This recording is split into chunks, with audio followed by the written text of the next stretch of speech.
সেই দিন বুকের ভেতর থেকে পাঁজর ভেঙে লাল রক্তমাখা হৃদয়টা বাইরে আসতে চায়। ফুসফুস থেকে অক্সিজেনের সরবরাহ অনেকটা কমে আসে। পালমোনারি ভেন দিয়ে বয়ে আসা নীলচে রক্তটা ফুসফুস ডিঙিয়ে অযাচিতভাবে হৃৎপিণ্ডের মধ্যে প্রবেশ করতে চায়। ওই নীলচে রঙের মধ্যে কার্বন ডাই অক্সাইডের অনুতাপ এতটাই বেশি থাকে যে জীবনের তাজা রংটাকে বড় ব্যঙ্গ করে।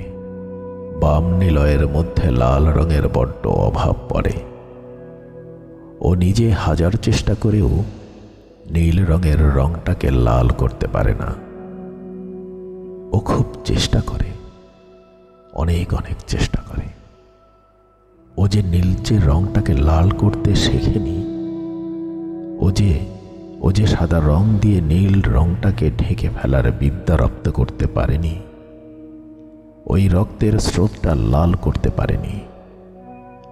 বাইরে থেকে এক বুক অক্সিজেন টেনে নিয়ে ওর সবটুকু রঙে ছড়িয়ে দিতে পারেনি। ও ফুসফুসের উপর জোর করতে পারেনি। তখন দুহাতে চোখ দুটো চেপে ধরে কান্নাটার গতিপথ রুদ্ধ করে রাখি সজোরে।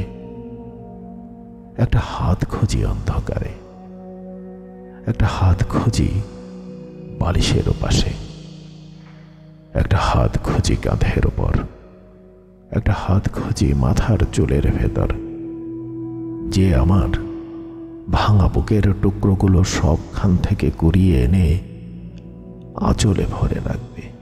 ওই আঁচলে গিট বেঁধে যত্ন করে বুকের কাছে ধরে রাখে। হাত দিয়ে বুকের তীব্র স্পন্দনের অনুভব করতে থাকবে।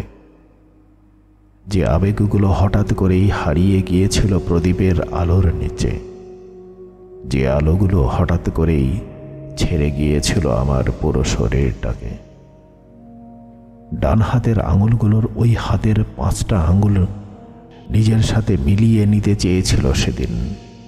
না পাওয়া রাগের বহিঃপ্রকাশ ঘটল প্রদীপের উপর। তেল ভর্তি বড় পিতলের পাত্রটা ছিটকে গিয়ে পড়ল দরজার বাইরে। গোটা গায়ে গরম তেলের ছিটা। আগলা শরীরের সবটা লোম কূপ যেন জ্বলে পড়ে যাবে। সবটুকু স্পর্শেন্দ্রিয় যেন এই মুহূর্তে নষ্ট হয়ে যাবে। সমস্ত প্রাণটুকু লোমকূপের নিচে এসে জমা হয়েছে বোধহয়। ডান হাতের চেটো, যেইখানে ওই আরেকটা নরম হাত এসে আড়াল করত সবটা সবুজ শিরা, তাদের উপরে গরম তেল পরে চামড়ার নিচে লসিকার সঞ্চয় নিশ্চিত করতে ব্যস্ত। চোখের পাতা দুটো আশ্চর্যভাবে বেঁচে যায়। গভীর টানা টানা চোখ দুটো তোমায় দেখবে বলে বেঁচে থাকে। জ্বালা করতে করতে একসময় চোখের নিচে ঘুম আসে, একসময় তেষ্টার অনুভূতিও হারিয়ে যায়। তবুও ওই নরম হাতটা আমার দিকে এগিয়ে আসে না।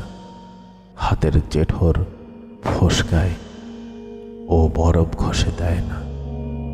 সেই নীলচে রক্তের স্রোতটাও লাল হয় না। ফুসফুসটাও হৃৎপিণ্ডের সাথে সমঝোতা করতে চায় না। তবুও প্রাণটা ধিক ধিক করে। তবুও প্রদীপটা আবার জ্বালার স্বপ্ন দেখে।